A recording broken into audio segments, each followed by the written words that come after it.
weeks ago, a friend called me and asked me if I had watched the Netflix show called Narcos. And I said, yes, why? And he said, well, I don't want you to feel offended, but I didn't know how crazy things were in Colombia during those years. And I thought to myself, yes, those were really, really bad years, but I remember having a joyful childhood. So I guess we just learned to live with it. Nowadays, Colombia is amazing, so I recommend you to go and visit. But anyway, in high school, I picked psychology as my career of choice. However, my parents had a different plan for me. As a lot of Hispanic parents, they want their kids to be doctors, engineers, or lawyers. So they gave me 3 options: civil engineering, industrial engineering, or business. They owned a construction company, and being the oldest kid in the family, they had all their hopes in me to continue managing the business. My younger brother was recovering from years of epilepsy, and my sister was still a kid.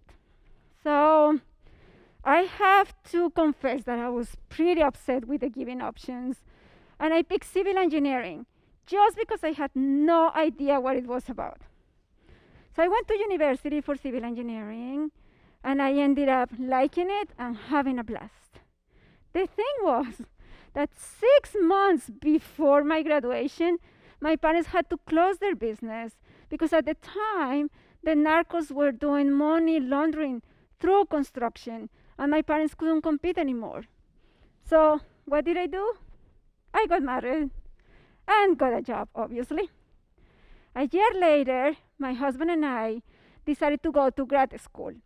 And we wanted to do it overseas because we thought that would give us an edge when we go back home to get a better job.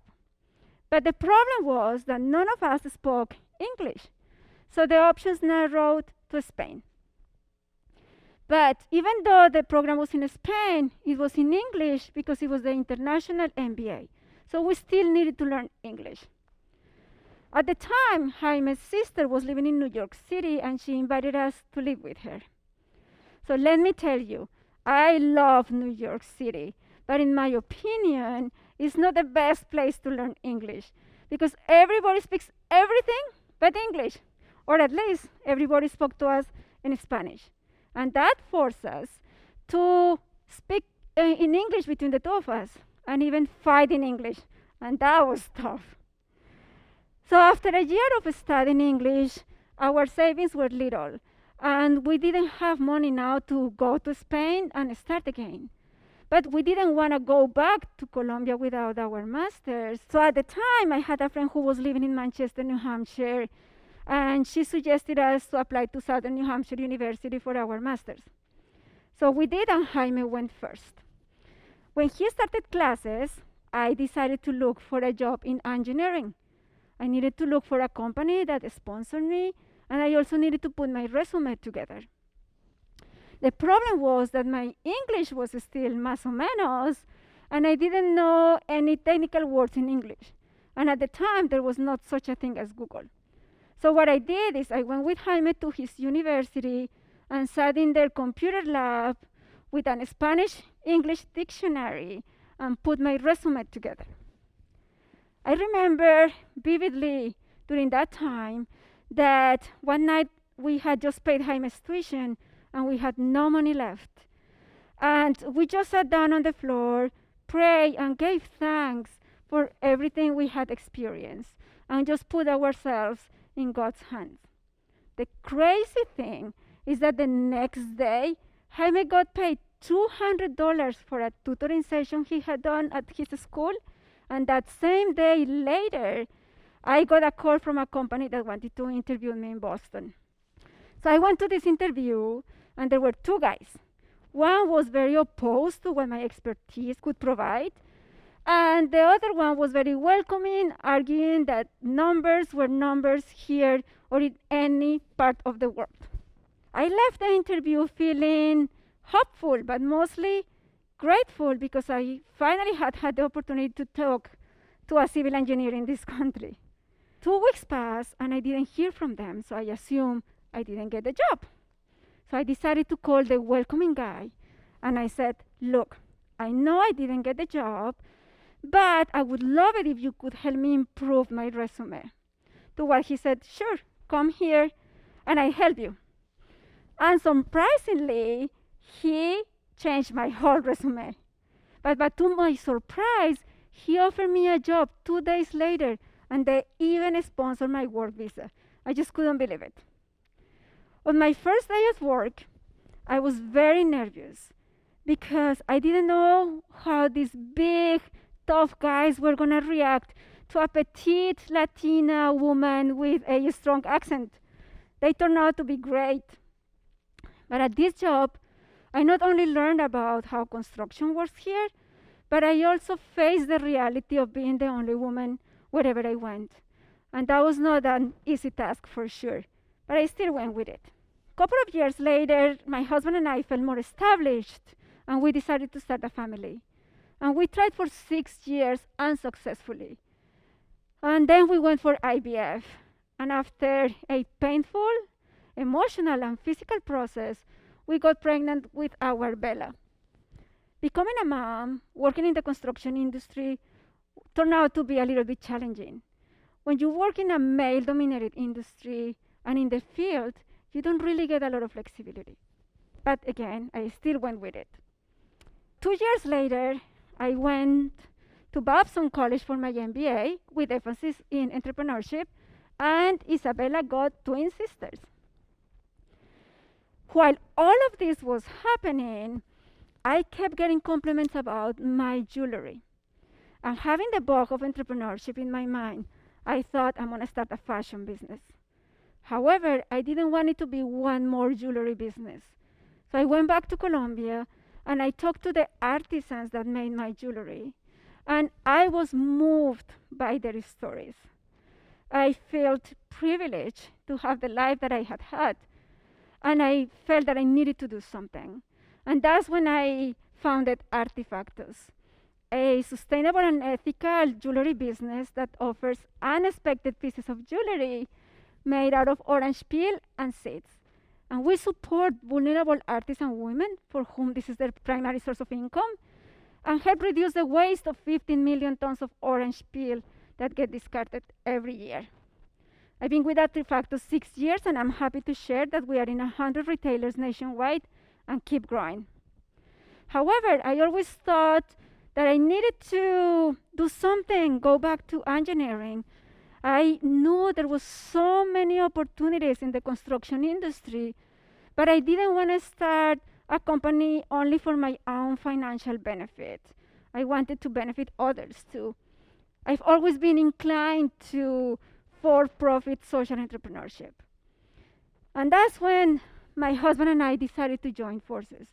We wanted to leverage his expertise in technology and my experience in the construction industry, and we recently founded Merge-Tek, a mobile application that connects minority-owned businesses with prime contractors, bringing transparency and quality to the construction industry. So when I was invited to make this talk about joy, I thought to myself, I don't have much to share. I have lived an extraordinary, ordinary life with challenges, as all of us do. However, I was able to identify that throughout all those challenging years, there were 6 common elements that brought joy to my life. And those are personal growth, gratitude, authenticity, discipline, positive relationships, and purpose. Personal growth. It takes courage to move from your comfort zone to your fear zone. But fear is an important step that moves us forward a path full of opportunities. It is in our control or in our power to see it as a positive or negative thing. For instance, we can see stress as anxiety or as excitement. So don't be afraid to leave your comfort zone and move to a world full of personal growth. I can assure you that even if you don't achieve the goals you set up to achieve, you will get to know yourself. your resiliency, your fragility, and your efficacy. And in my opinion, trying is the best way to grow in life. Gratitude. Being grateful gives you joy because it just makes you realize what you have, right? We have a daily routine at home before we go to bed and after we say our prayers. Each of us give thanks for whatever we feel thankful for. We are teaching the girls to be thankful even if we don't get all we want. And I look forward to that moment every day because I love hearing what they have to say and it just gives me so much joy. Authenticity, being authentic, is simply being yourself. Avoiding all those social pressures. In my opinion, being an immigrant helped me be my authentic self. It is obvious that I'm different in this culture. I just need to say a word and people can notice it. It was not easy at the beginning, but I have learned that I'm worthy of love, even with my perfect imperfections. So, love yourself, accept others, be thoughtful, and be open to be vulnerable. I'm sure you will enjoy life even more in that way.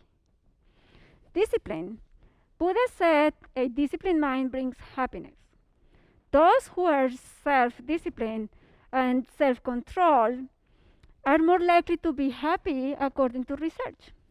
When you have meaningful goals and make progress towards those goals and eventually you achieve those goals, you cannot help it but to feel happy about your efforts and your outcomes. We have a rule in our house with the girls. We taught them that they need to make their beds as soon as they get up. And making your bed is the most effective and easiest trigger of joy because it just gives you an immediate sense of success. I always tell the girls that luck is at the intersection between opportunity and preparedness. In order to get lucky in life, you need to be disciplined on what you are set up to do. It can apply to my luckiness in this country.